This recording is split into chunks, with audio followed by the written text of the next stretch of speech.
Hey guys, so I finally got around to making my first tutorial. This is it. So without further ado, let's grab our computers and get started.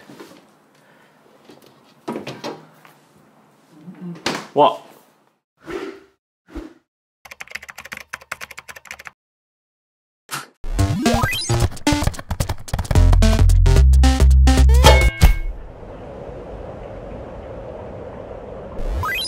So in this tutorial, I'm going to show you how to do this.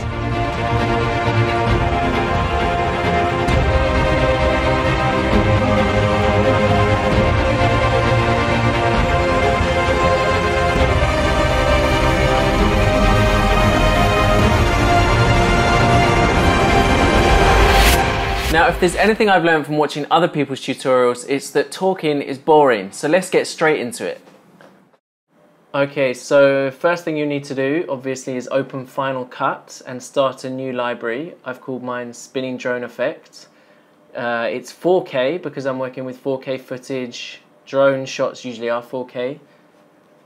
So I've got 5 clips that I'm using here. One here in the ocean, one in the desert, one on the beach with a mountain in the background, one in London, another one in London, and one in Scotland.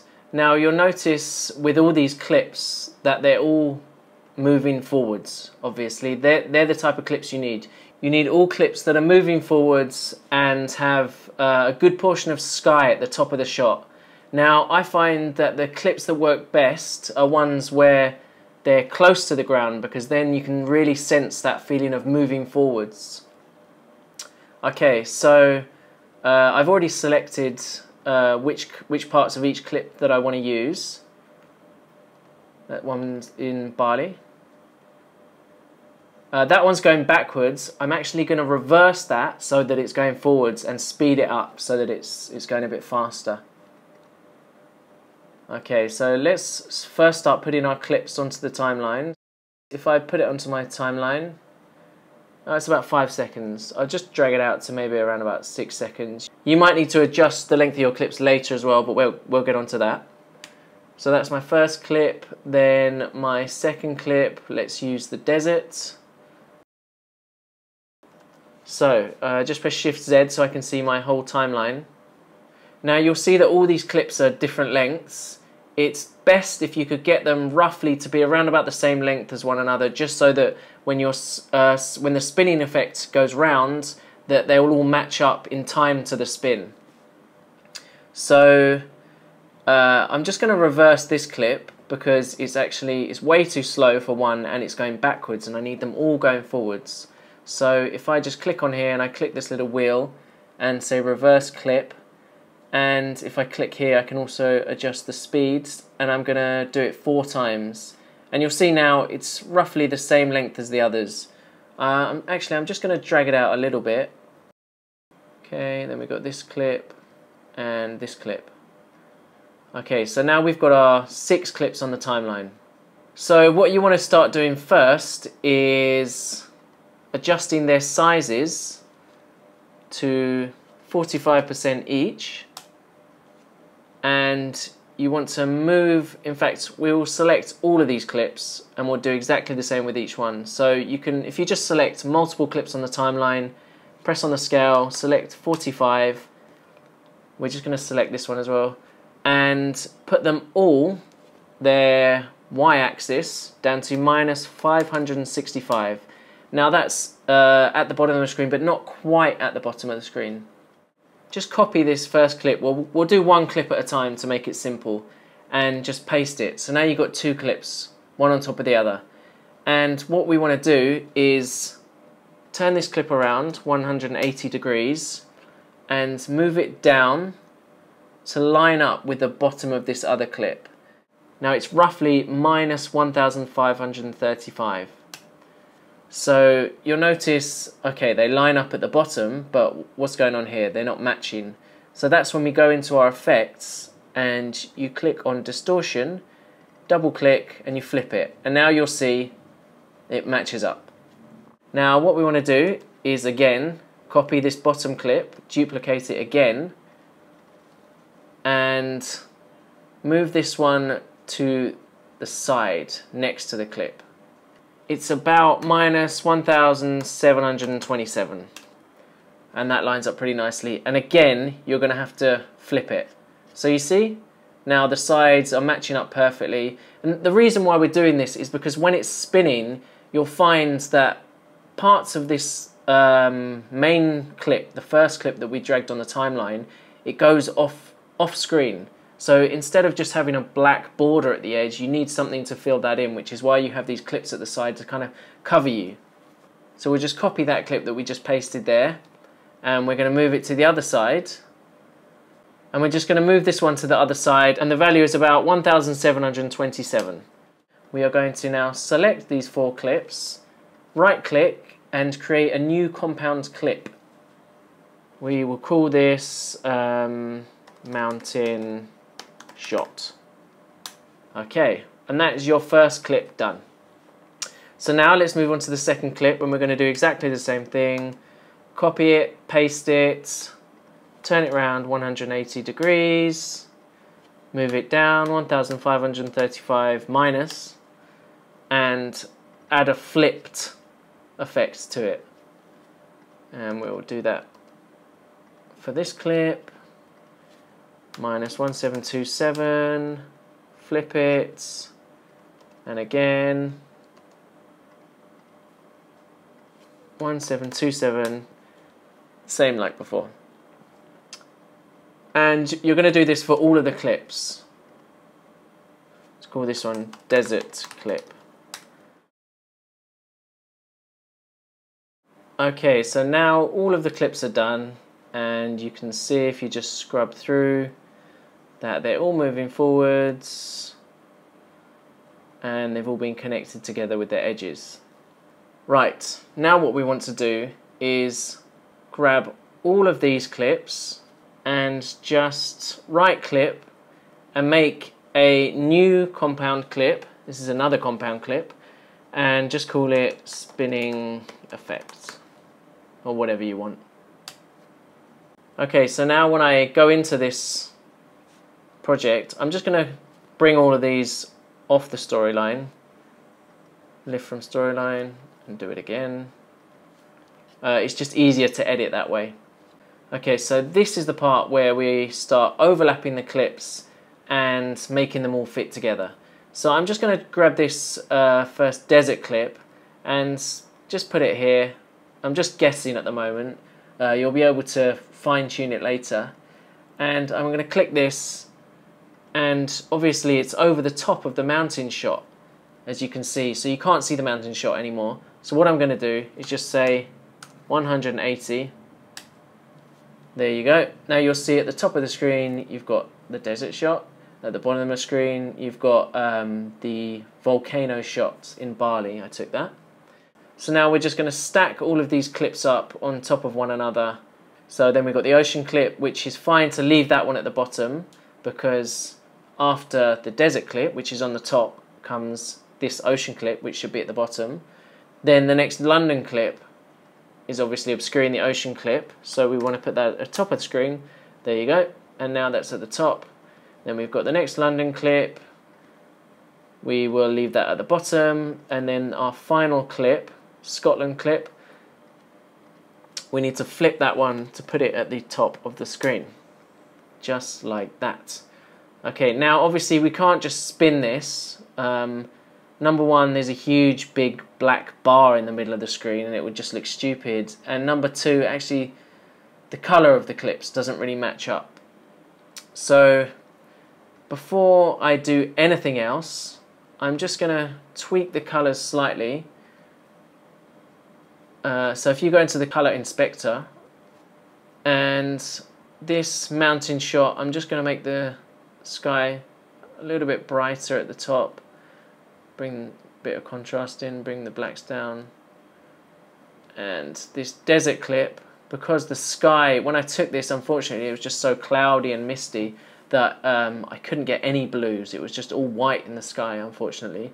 So I'm just going to bring some blues into the white. Try not to make it look too unrealistic. Maybe just to compensate, bring the mids down there.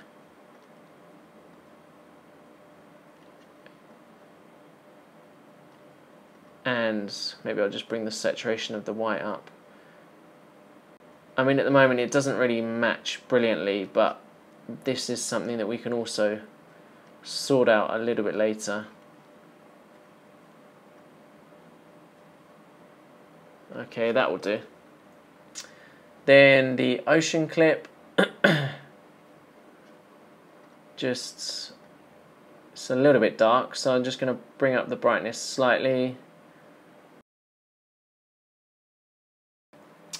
Now, what we need to do is to now fill this middle layer here, the gap. We need to fill it with a realistic looking sky. I was looking through my clips earlier, and I think probably the best one for this is to take a portion of this clip. So I'm just going to put this clip back onto my timeline. Now if I just put my playhead at the beginning of the clip and press Shift H, now you can see that's holding the frame. So what I'm going to do is just drag that over the entire project.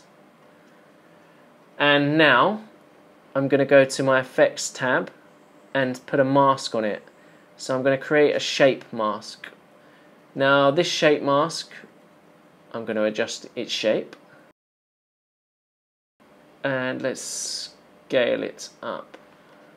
Just bring it back down. Now you can probably see immediately what I'm trying to do here. In fact, one way that I found is quite good to do this is just click on the clip, press V, it makes it inactive, and then just place it over the middle section, because you can see where the mask is, and just place it over the middle section of the video where the black bar is, the black gap. Maybe I'm going to make this feather slightly smaller. Something like that should be good. Maybe I'll make the feather a bit bigger actually. Take it back. Okay, so now let's make it, just click on it again and press V, and that turns it back on. Now you can see. Now obviously this doesn't really match up immediately, so I'll bring the brightness up a bit. In fact, this desert clip, the whites are way too bright, so I'm going to just bring them down a bit. And in fact, I'll go back to this sky clip and just add a bit more of a feather to it, not too much. Okay, and in fact I'm just going to adjust this colour as well, because it just doesn't really match at all. I mean, what you should probably do when you're editing your spinning clips is to find footage where the sky isn't completely white. In fact, this works best when you've got all clips with the sky is all the same colour. So blue skies, loads of drone clips of blue skies works perfectly. What I'm going to add next is a bit of cloud. So if you go up here, you'll click on your titles and generators sidebar and just go to generators, and you'll see there's something here called clouds. So you can put that on your timeline. Let's just cut it so that it fits the timeline. And obviously this looks awful at the moment, we can't do anything with that. So we're going to add a keyer to it. Just go back to the effects tab, and as you can see, if I just click this, it shows me what's keyed out and what isn't. So I'm just going to use sample color here to get rid of a few more of the blues, so that it's just the white cloud. That should be enough. And then I'm going to go back to the generator inspector, and you'll see here it's got a random pattern generator. Depending on which value you select, it has a different pattern of clouds. So I'm going to select one that's kind of in a straight line that can be suitable to go over the middle of the screen. So that one looks pretty good. And maybe I'll increase the haze a bit and add a few more clouds, not too many. That should be okay, I think. Then I'm going to go back to my keyer and just press this button here. There you go. So then that shows you what it's going to look like. And I'm going to move it up to about there. Now, we're not done yet, because obviously still that doesn't quite look right. We're going to add a mask to it. So let's go to the shape mask tool again and just drag it out to the side, take the curvature down, and we want to feather this one quite a lot as well. Let's say about that much cloud. We don't want it to be too much. And also what you can do is bring the opacity down. I think, let's say around about 35. Yeah, just so it's a bit more subtle. Now what you can also do is you can actually change the dolly amount. And you'll notice if I just turn everything else off for a moment, that the higher the dolly amount, the more the clouds are coming towards me. So if I turn it down, then the more static they are. Now I think you don't want them static completely because the camera is moving forwards, but you don't want it to move forwards too much. I mean, it really depends on the clips that you're using. So maybe about 25 is probably okay. So let's just turn all of our clips back on. One thing I'm going to do quickly just before I hop back onto the main timeline is just to go into this mountain shot. I just want to extend this a bit. Now this is inside the compound clip, so this doesn't affect what's on the timeline at the moment, but it means now if I want to extend it, I can just drag it out. Whereas before I wouldn't have been able to have done that. And it's the same with this ocean clip actually. I can extend this a bit, and then I can drag it out, and that kind of matches up. You see each kind of clip matches up with the middle of the other one. This is kind of in the middle of here, this is kind of in the middle of here, and I'm going to bring this so it matches up to the middle of here. Okay, so now let's go back to our main timeline, the spinning drone effect, and we've got this. Just one clip on top of the other, just like we saw a minute ago.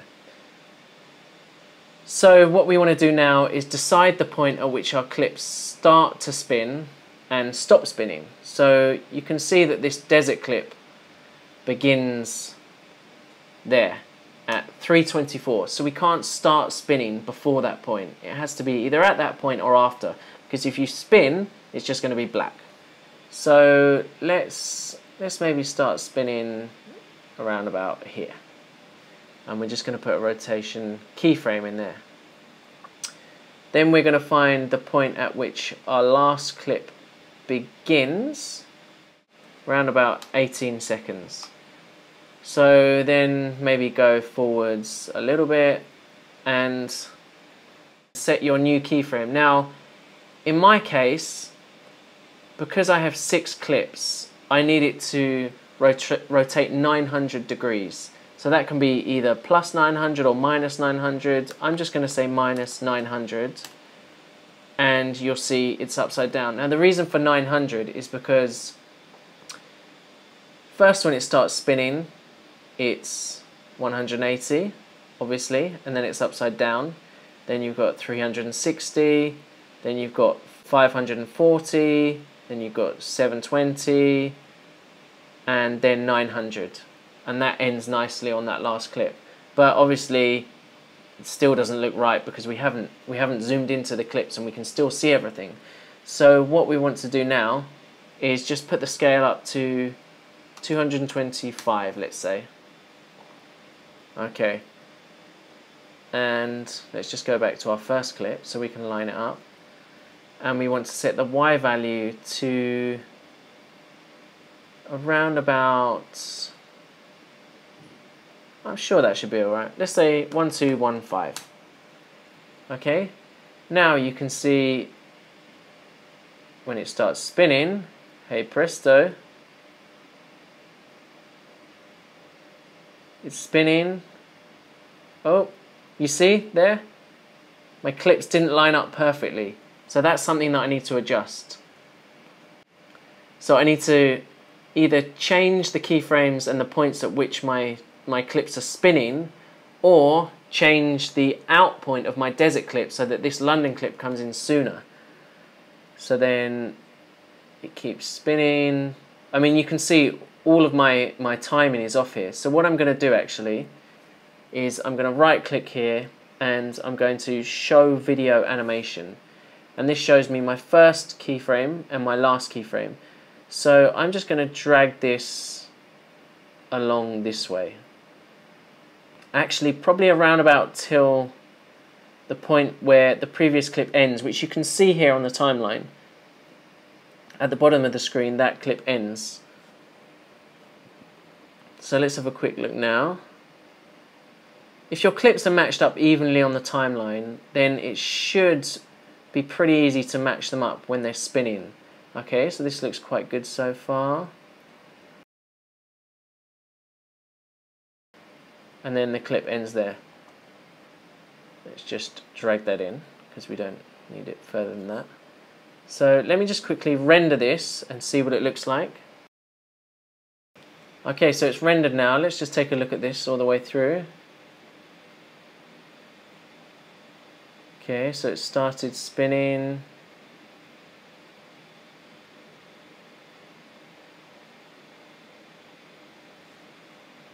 Okay, not bad.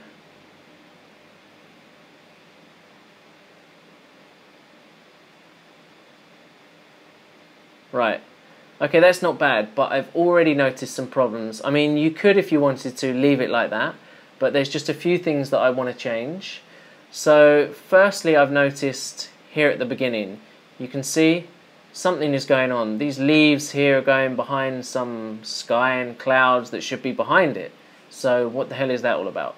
So, we want to fix that bit. So, we're going to go into this clip, just double click it, and you can see the leaves here, top of the screen.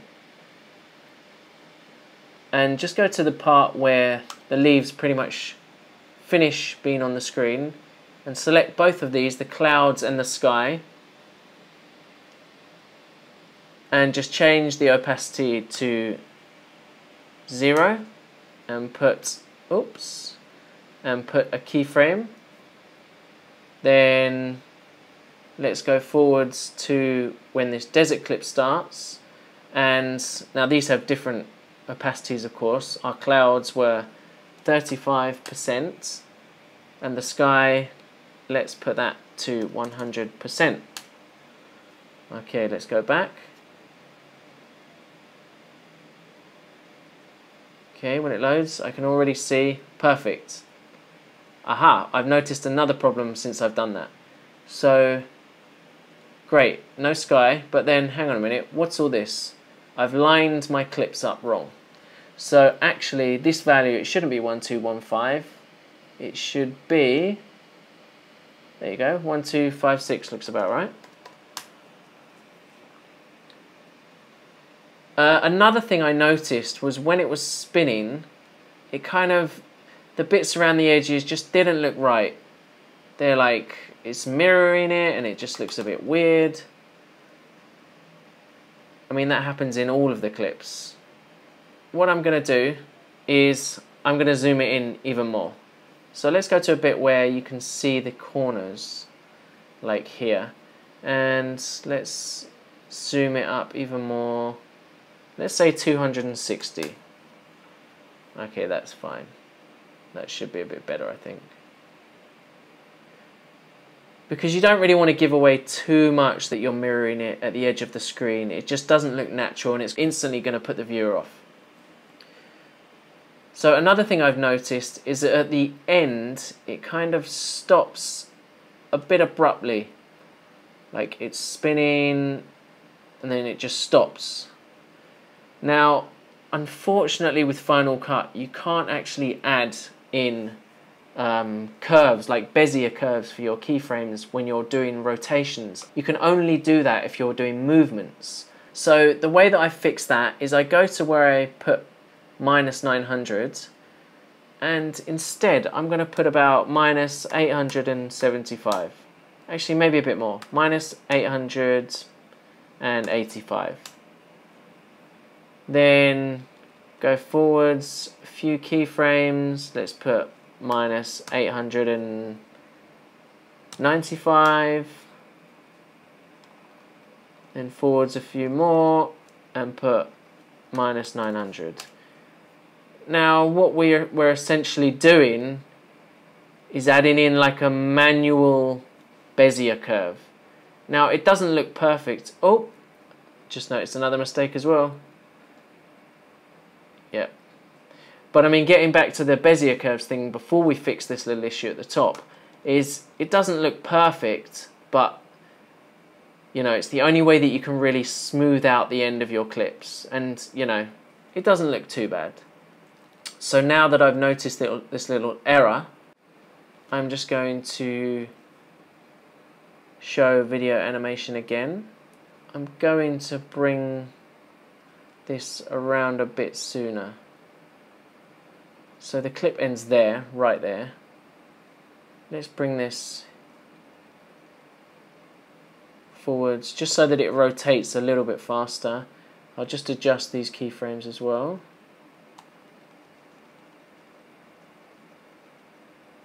Okay, that looks good.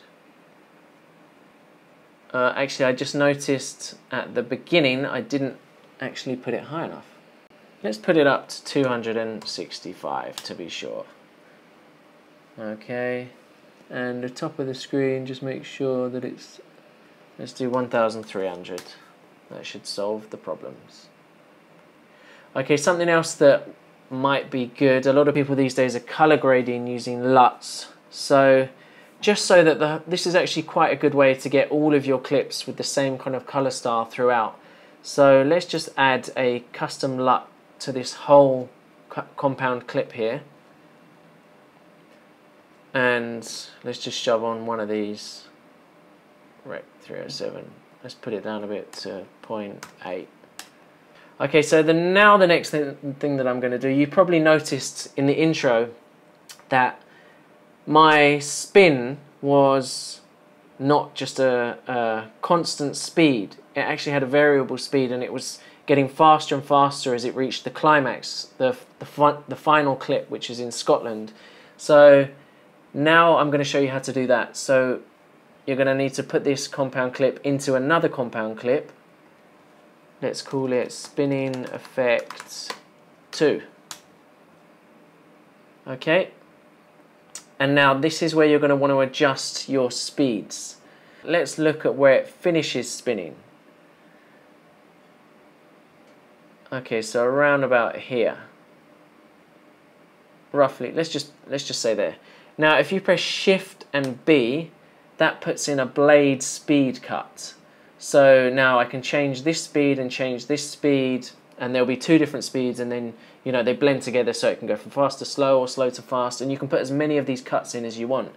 So let's put the first cut in round about here. Okay.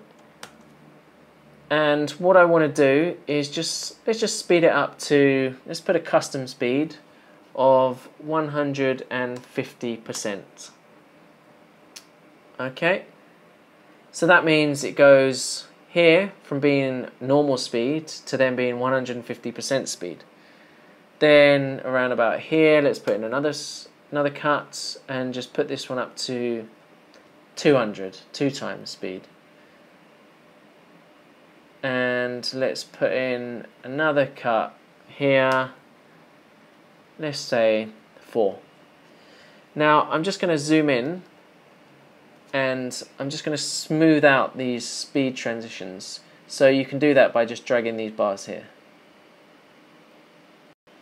And I mean, you could put as many cuts in your clip as you want. So it could go from being really slow, you could even, if you've got slow motion or high frame rate clips, you could start it at like 50% and then bring it to like 2000%. So, you know, it goes from being really slow to just being super fast. Or that, I mean, if it was that fast, it'd probably make you a bit dizzy, but you get the point. So let's smooth all this out. And let's just Control Z. Let's just drag this back here as well. We don't need to have that out there. Okay, so let's render this clip once again. Your computers are probably going to be suffering at the moment. Mine is like huffing and puffing. Okay, so let's just watch it back.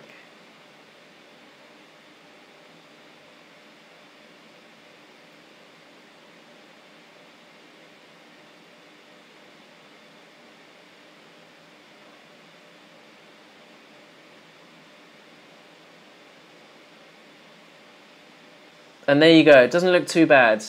One other thing you could do is add some kind of radial blur to it, or a motion blur, so the faster it spins, the more blurry it gets, just to give that sense of motion. That looks kind of cool.